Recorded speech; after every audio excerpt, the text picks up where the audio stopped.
En 1958, Ahmed Sékou Touré faisait déguerpir les Français de la Guinée, où Charles de Gaulle avait fait le déplacement dans le cadre du référendum pour la communauté française. En 1881, Samori Touré, son arrière-grand-père, résistait déjà à la pénétration française. En ce moment où il construisait son empire du Wassoulou, deux grands autres royaumes avaient réuni leurs forces pour le combattre dans la région du Sud. Un grand tacticien, Samori Touré fit tout pour rencontrer nuitamment Diamora Adji Diakité, l'un des rois en coalition contre lui. Il le dissuada de faire la guerre contre son frère musulman qu'il était, en lui apportant une grande quantité d'or. Le compromis est donc trouvé. Samori Touré obtient sa victoire de Sama-Sama.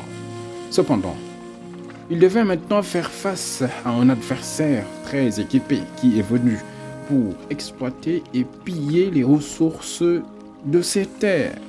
Pendant 12 ans, Samori tient tête à l'occupant français, tant bien que mal. En usant de toute tactique et politique de guerre, Samori Touré tombe entre les mains des Français en 1898, avant de mourir en captivité en 1900. Alors que la Guinée est sous domination coloniale française, le jeune Sékou Touré de 15 ans et petit-fils de Bagberamata Touré, elle-même fille de Samori Touré, fait découvrir son esprit de combattant en menant une protestation à l'école contre la nourriture servie. Ce qui d'ailleurs provoque son renvoi du lycée technique Georges Poiré de Conakry. Il commence alors sa vie professionnelle dans les services postaux de l'administration coloniale. Mais rapidement, il voit son ascension professionnelle bloquée et doit se contenter de simple responsable. Il est d'autant plus déterminé dans la lutte syndicale et occupe dès 1945 le poste de secrétaire général du syndicat des postiers de Guinée avant de diriger l'Union des syndicats de Guinée.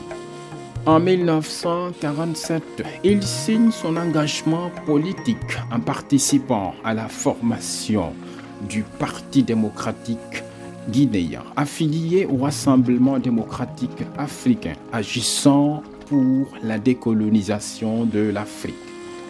De 1951 à 1954, il échoue à conquérir un siège à l'Assemblée nationale française, car là aussi tout était orchestré pour lui barrer la route.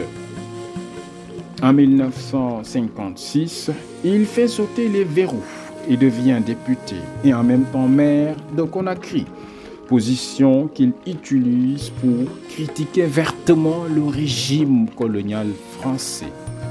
En 1958, la métropole pense à la décolonisation de l'Afrique. Conscient des conséquences économiques de l'indépendance des colonies d'Afrique, De Gaulle initie un référendum pour ou contre une communauté française qui permettrait en réalité à la France de sauvegarder ses intérêts sur le continent africain. Mal informé de la situation en Guinée, Charles de Gaulle se rend à Conakry le 25 août de cette même année 1958. Grande a été sa déception mêlée d'amertume devant le discours historique de Sékou Touré qui dit préférer la pauvreté dans la liberté à la richesse dans l'esclavage. Le nom était donc sans appel en Guinée. Le 2 octobre 1958, la Guinée est donc indépendante, avec comme président Sékou Touré.